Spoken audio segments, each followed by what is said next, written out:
Woohoo! Wait, that's not mine. Hey, welcome back.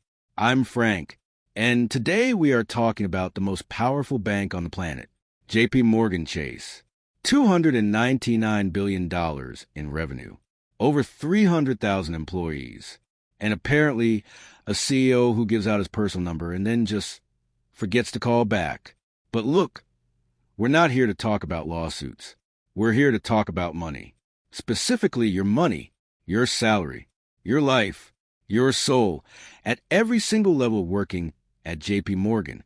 Every empire starts somewhere, and at JP Morgan, it starts here. The intern. You're probably a sophomore or junior from a target school. Think Harvard, Wharton, Penn. You've been grinding networking coffee since freshman year, and somehow convince a VP to remember your name. Congrats.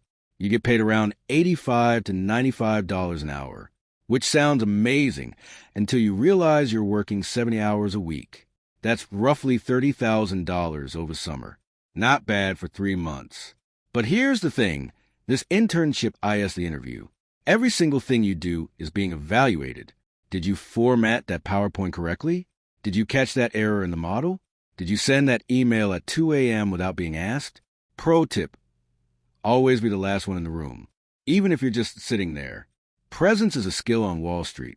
Pass the summer, you get a return offer. Fail? You go back to telling people you explored finance at cocktail parties. You made it.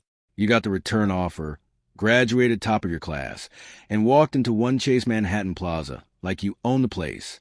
You're an investment banking analyst, and your life now belongs to JP Morgan. Now let's do some real math.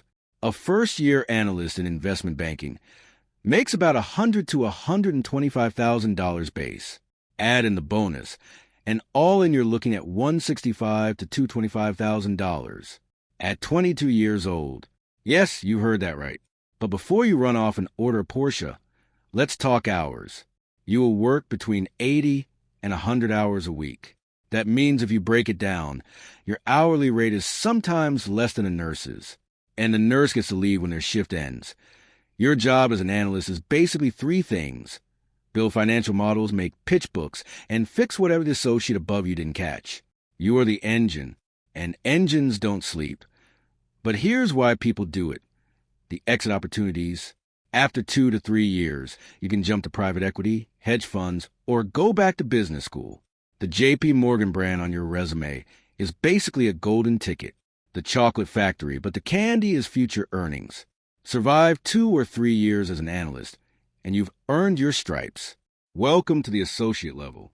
You went to business school or you got promoted from within, and now you're managing other people's misery instead of just experiencing your own. Your base salary jumps to somewhere between $175,000 and $225,000. Total compensation? You're looking at anywhere from $285,000 up to $500,000. Half. A million. Now, you're the bridge between the analysts and the VPs. You review the work, you run the calls, you manage the timelines. But let's be real, you are still grinding. 70 to 90 hours a week is not unusual. The only difference is now you're grinding in a nicer suit. This is also where people start having what Wall Street people call the conversation. You know the one. It usually happens at 11 p.m. on a Tuesday when you're eating sad desk sushi. Is this worth it? The answer depends entirely on one thing. Do you want to go all the way to the top? Because from here, the path splits. Some associates cash out and go to private equity. Others stay. And staying is a whole different game. Now we're getting somewhere. The vice president. You've been here 4 to 8 years. You know how the machine works. And now you're starting to run some machine yourself. Base salary lands between $250,000 and $300,000. Total comp? You're pushing anywhere from $500,000 to nearly $1 million a year. Let that sink in. As a VP, you're client-facing now. You're on the phone with CEOs, CFOs, decision-makers. You own deals. You manage analysts and associates. You're the one getting called at midnight, not the one making the call. But here's the secret about being a VP at JP Morgan that nobody tells you. It's the make or break zone.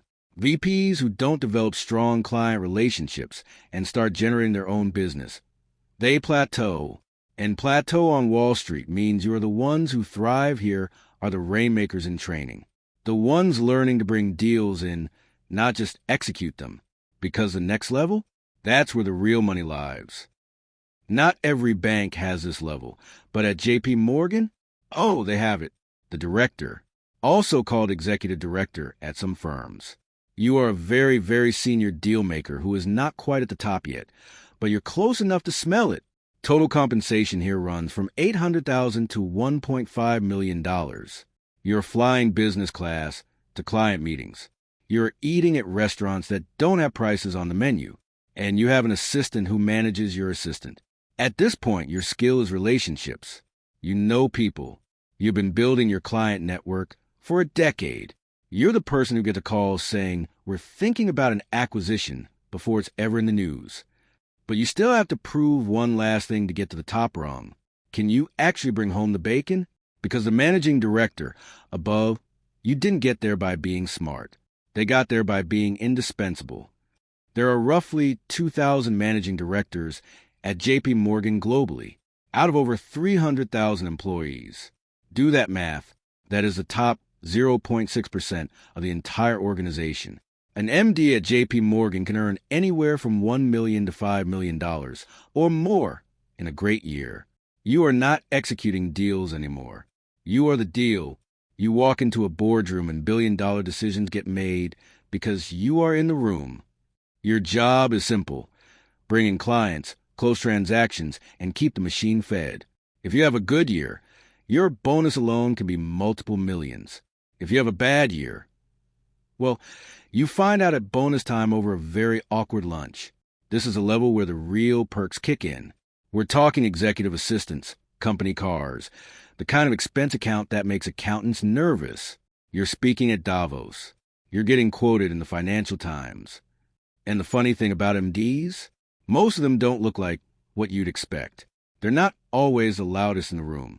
They're the ones who know exactly when to talk and who to talk to. And then there's up here, the C-suite, the chairman, the CO. These are not just titles. These are people running an institution with more revenue than the GDP of entire nations. Let's talk about the big man himself. In 2025, JP Morgan paid its CEO $43 million. $43 million. That's not a typo. The board said, and I'm paraphrasing here, strong performance, fortress balance sheet, good job. Here's a small country's education budget. To get to this level, you don't just need talent. You need decades of relationship building, political savvy, and the ability to walk into Congress and confidently say no comment while somehow still sounding trustworthy. Speaking of which, rumor has it there's a CEO out there who once told a very important client he'd look into it and then forgot to call back. And now that client, a very, very powerful client, is asking for $5 billion in damages. That's allegedly. We said allegedly. Frank doesn't do lawsuits. All right, let's pull it all together.